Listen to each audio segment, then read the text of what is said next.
Hello, नमस्ते, प्रणाम। हमारे पांडे लोकगीत चैनल में सभी भाई बहन का स्वागत है। बहुत पुराना मेरी दादी उदी गाना गाती थी, उस जमाने का गाना, विवाह गाना सुना रही हूँ। कैसा लगेगा आप लोग कमेंट करके लाइक करके बताइएगा। जो नया होगा सब्सक्राइब कर लीजिए।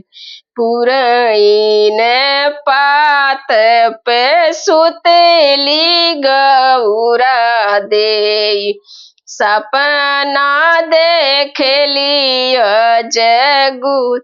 पुरैन पत पर सुतेली गौरा देई, सपना देखेली जगुत।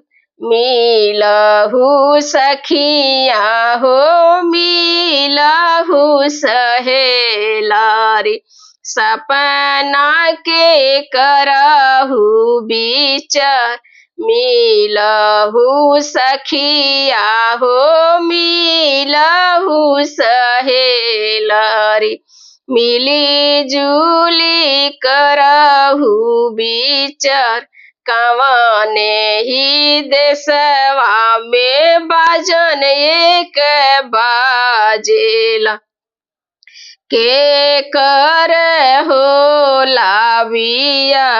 कवने ही देशवा में बाजन एक बाजेला, के कर होला बिया।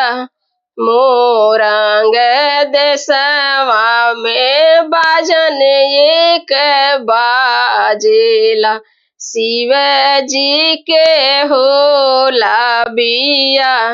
मोरंग देशवा में बाजन एक बाजेला, शिव जी के दूसर बिया।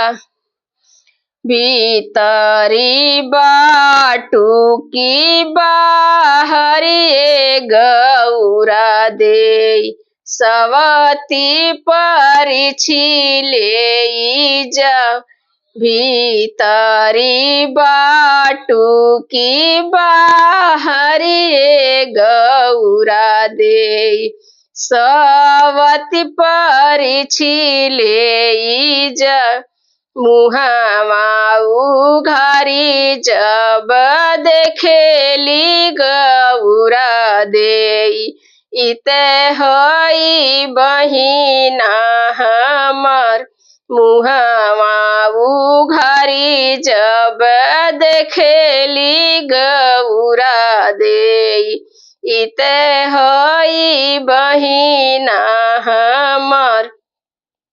किया तोरे ये बहिना घर बर नहीं मिल, मोरी पीठी दरेलू अंगार।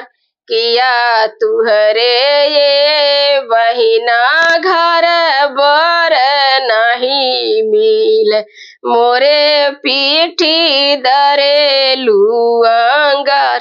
जनी बहिना रोवहु, जनी बहिना गावहु, जनी चित करू बयराग।